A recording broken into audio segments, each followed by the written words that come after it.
ములుగు జిల్లా పరిధిలోని వాజేడు మండల కేంద్రంలో గత ఏడాది సిపిఎం పార్టీ ఆధ్వర్యంలో గుడిసెల పోరాటం చేపట్టారు. ఈ పోరాటంలో సుమారు 400 కుటుంబాలు పాల్గొన్నాయి. ప్రభుత్వ భూమిలో ఇంటి స్థలాలు లేని నిరుపేద కుటుంబాలు గుడిసెలు వేసి నివాసముంటున్నారు. అయినప్పటికీ ప్రభుత్వం నుండి ఎలాంటి స్పందన లేదు. ఆ ప్రాంతంలో మంచినీరు, విద్యుత్ సౌకర్యం లేకపోయినా పేదలు గుడిసెలు వేసుకుని నివాసముంటున్నారు. నేటితో సంవత్సర కాలం పూర్తి కావడంతో వార్షిక సభ నిర్వహించారు. దీనిపై సిపిఎం పార్టీ నాయకులు మాట్లాడారు.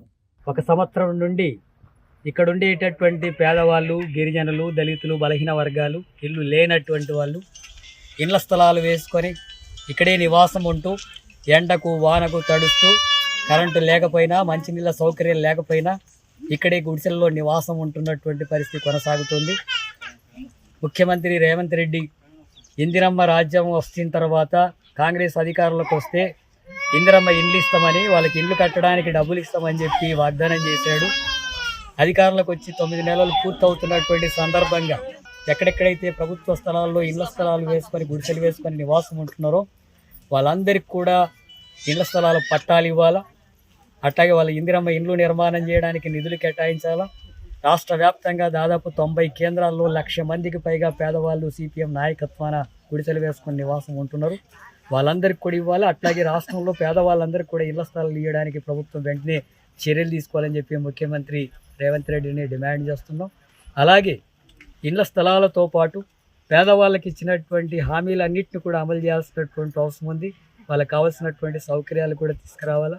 రైతు రుణమాఫీ కానీ, అట్లాగే వ్యవసాయ కూలీలకు కూడా ఆ రైతు బంధువులాగా సాయం చేస్తామని చెప్పారు. అది కూడా ఇప్పటివరకు ఇంకా అమలు జరగడం లేదు. వాటిని వెంటనే అమలు చేయాల్సిన అవసరం ఉంది. ఎస్సీ, ఎస్టీ, బీసీ, మైనార్టీలకు సంక్షేమ పథకాలు అమలు చేయడంలో, కార్పొరేషన్ రుణాలు ఇవ్వడంలో కూడా ప్రభుత్వం పట్టించుకోవడం లేదు. వాటికి వెంటనే నిధులు కేటాయించి వాటి మీద చర్యలు తీసుకోవాల్సిన అవసరం ఉంది.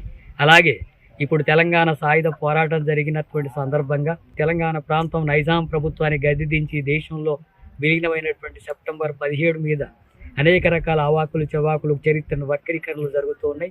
ముఖ్యంగా బీజేపీ ఇది హిందూ ముస్లింల మధ్య జరిగినటువంటి పోరాటంగా నైజాం వ్యతిరేకమైనటువంటి పోరాటాన్ని చిత్రీకరిస్తున్నారు, అవాస్తవాలను తీసుకొస్తున్నారు అమిత్ షా కానీ, మోడీ కానీ.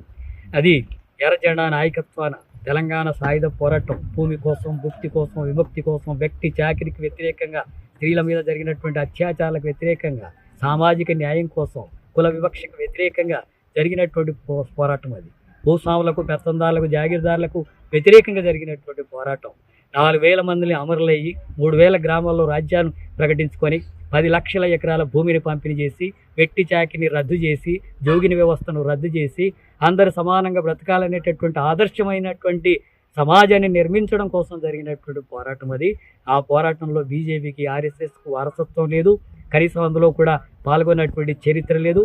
దేశ స్వాతంత్రంలో పాల్గొన్నటువంటి చరిత్ర కూడా లేదు.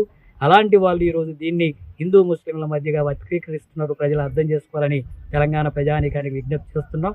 అలాగే కాంగ్రెస్ పార్టీ తెలంగాణ సాయుధ పోరాటం జరుగుతూ ఉంటే, భూమి కోసం జరుగుతుంటే సైన్యాలను పంపించి గ్రామ రాజ్యాలు ఉన్న ప్రాంతాల్లోకి వచ్చి మళ్ళీ భూములు లాక్కునే ప్రయత్నం చేశారు. 2,500 మందిని ఈ కాంగ్రెస్ ప్రభుత్వం ఆధ్వర్యంలో ఆ తెలంగాణ సాయుధ పోరాటంలో పాల్గొన్నటువంటి వాళ్ళని చంపారు, భూములు లాక్కునే ప్రయత్నం చేశారు. వాళ్ళు కూడా జాగీర్దారులకు, భూస్వాములకు అనుకూలంగా వివరించారు. అందుకే వాళ్ళు ఎవరు కూడా వారసులు కాదు.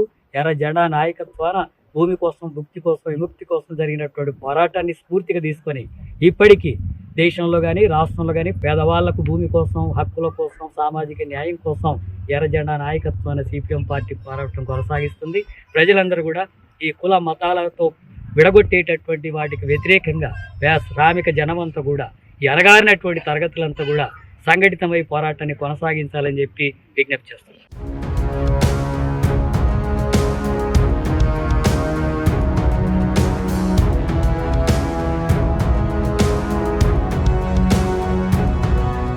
వాజేడు పక్కన ఉన్నటువంటి ఈ ప్రభుత్వ భూమిలో ఈ మండలానికి సంబంధించినటువంటి దళితులు, పేదలు గుడిసెలు వేసుకొని జీవిస్తూ ఉన్నారు. ప్రధానంగా ఆదివాసీల కేంద్రంగా ఈ పోరాటం సాగుతూ ఉంది. దీన్ని వక్రీకరించడం కోసం కొన్ని పార్టీలు ప్రయత్నం చేసినాయి. ఈ గుడిసెలు కూల్చడం కోసం కూడా ప్రభుత్వం ప్రయత్నం చేసింది. వీళ్ళ మీద దాడులు చేయడం కోసం కుట్ర కూడా పన్నింది. కానీ మేమంటున్నాం ఏమంటే, గడిచిన ప్రభుత్వాలన్నీ దళితుల్ని ఉద్ధరిస్తామని, గిరిజనులను ఉద్ధరిస్తామని, కాపాడుతామని భూములు ఇస్తామని, ఇండ్లు ఇస్తామని అనేక రకాల తప్పుడు వాగ్దానాలు చేసి ఇవ్వలేదు కాదు కదా.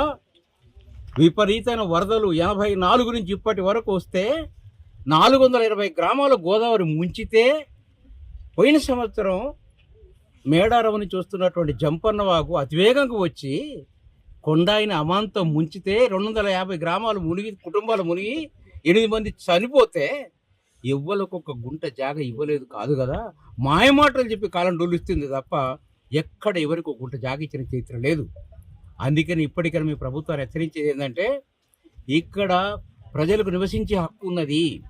వాళ్ళ హక్కుని కాలరాసి కాలుస్తామని అంటే, ఇప్పుడే మన మిత్రులు చెప్పినట్టుగా తెలంగాణ రైతాంగ సాయుధ పోరాటంలో ప్రజలు తిరగబడి ఆనాడున్న పాలకులకు వ్యతిరేకంగా ఎలాంటి సంఘర్షణకైనా ఎలా సిద్ధమయ్యారో, ఇక్కడ కూడా అలాంటి సంఘర్షణ జరుగుద్దని ప్రభుత్వాన్ని హెచ్చరిస్తా ఉన్నాం. ఇప్పటికైనా పట్టాలు ఇవ్వాలని కోరుతా ఉన్నాం. లేకపోతే ప్రజల నుంచి ఈ ప్రభుత్వానికి వ్యతిరేక తప్పదని హెచ్చరిస్తా ఉన్నాం.